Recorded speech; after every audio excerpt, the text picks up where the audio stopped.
Hello అండి, welcome back to Venus kitchen.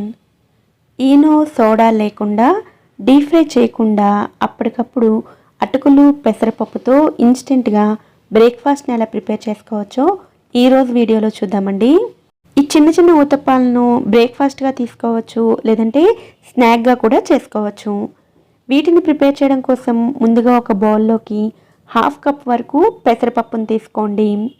ఏ కప్పుతో అయితే పెసరపప్పును తీసుకున్నారో అదే కప్పుతో 1 కప్పు వరకు అటుకులను కూడా తీసుకోండి. ఈ రెసిపీ కోసం పల్చటి అటుకులనైనా తీసుకోవచ్చు. పల్చటి పేపర్ అటుకులను ఉపయోగిస్తుంటే మాత్రం పెసరపప్పుతో కాకుండా విడిగా నానపెట్టుకోండి. అటుకులు పెసరపప్పుని నీళ్ళతో శుభ్రం చేసుకున్న తర్వాత తిరిగి వాటర్ని పోసుకొని మూత పెట్టుకుని అరగంట పాటు నానపెట్టుకోండి. మీ దగ్గర టైం ఉంటే 2 గంటల పాటైనా నానపెట్టుకోవచ్చు. కానీ పెసరపప్పు అటుకులు తొందరగానే వాటర్ని అబ్జార్బ్ చేసుకుంటాయి కాబట్టి కనీసం అరగంట పాటైనా నానపెట్టుకుని తీసుకోండి.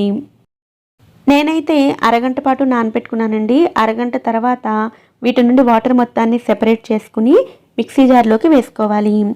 ఇందులోకి 2 లేదా 3 టేబుల్ స్పూన్ల పెరుగును వేసుకోండి.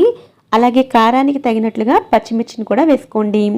నేనైతే 2 పచ్చిమిర్చి వేస్తున్నానండి. మిరపకాయలను మీరు తినే కారానికి తగినట్లుగా వేసుకోవచ్చు. ఇందులోనే 1/2 టీ స్పూన్ జీలకర్ర, రుచికి సరిపడా ఉప్పు, గ్రైండ్ చేసుకునేటప్పుడు అవసరమైతే చాలా కొద్దిగా వాటర్ని కూడా వేసుకుని ఇలా మెత్తగా గ్రైండ్ చేసుకుని ఒక బౌల్లోకి తీసుకోండి. ఇలా గ్రైండ్ చేసుకునే బ్యాటర్లోకి వెజిటబుల్స్ని వేసుకోవాలి. సన్నగా తరిగిన ఉల్లిపాయ ముక్కలు, 2 టేబుల్ స్పూన్ల క్యారెట్ తురుము, సన్నగా తరిగిన కరివేపాకును కూడా వేసుకోండి. అలాగే కొత్తిమీరను కూడా వేసుకుని మొత్తం అన్నిటినీ బాగా కలుపుకోండి. ఇందులో మీకు నచ్చిన వెజిటబుల్స్ని వేసుకుని ప్రిపేర్ చేసుకోవచ్చు. కానీ ఏ వెజిటబుల్స్ వేసుకున్నా కూడా వీలైనంత చిన్న ముక్కలుగా కట్ చేసుకుని వేసుకోండి. ఇందులో ఈనో కానీ సోడా కానీ వేయాల్సిన అవసరం లేదండి.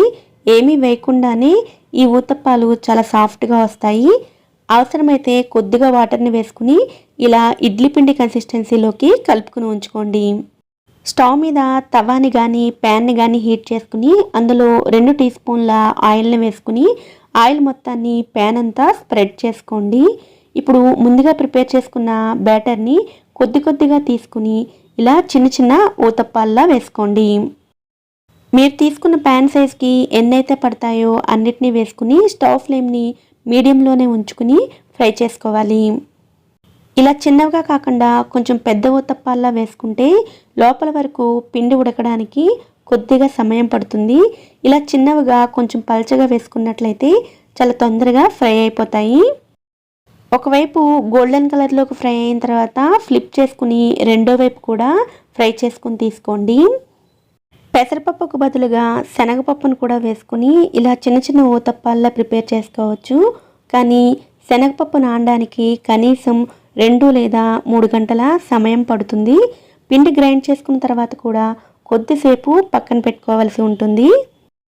పెసరపప్పుతో చేసిన లేదా శనగపప్పుతో చేసిన టేస్ట్ అయితే చాలా బాగుంటాయి. కానీ పెసరపప్పుతో అయితే కొంచెం త్వరగా ప్రిపేర్ చేసుకోవచ్చు. అటుకులు వేసిన కారణంగా అంచుల్లో క్రిస్పీగా మధ్యలో సాఫ్ట్గా ఉంటాయి. ఈ ఊతప్పాలకి సైడ్ డిష్ కింద చట్నీ కూడా అవసరం లేదండి. వీటిని ఇలాగే సర్వ్ చేసుకోవచ్చు. నేను చూపించిన ఈ క్వాంటిటీకి 15 నుంచి 18 వరకు ఊతప్పాలని ప్రిపేర్ చేసుకోవచ్చు. అలాగే వీటిని తీసుకోవడం వల్ల పొట్టకి హెవీగా అనిపించకుండా బ్రేక్ఫాస్ట్ కూడా చాలా లైట్గా ఉంటుంది.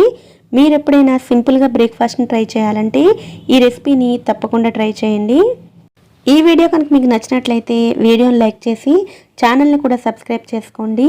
నోటిఫికేషన్స్ మిస్ అవ్వకుండా ఉండడం కోసం పక్కనే ఉండే బెల్ ఐకాన్ని కూడా యాక్టివేట్ చేసుకోండి. Thanks for watching.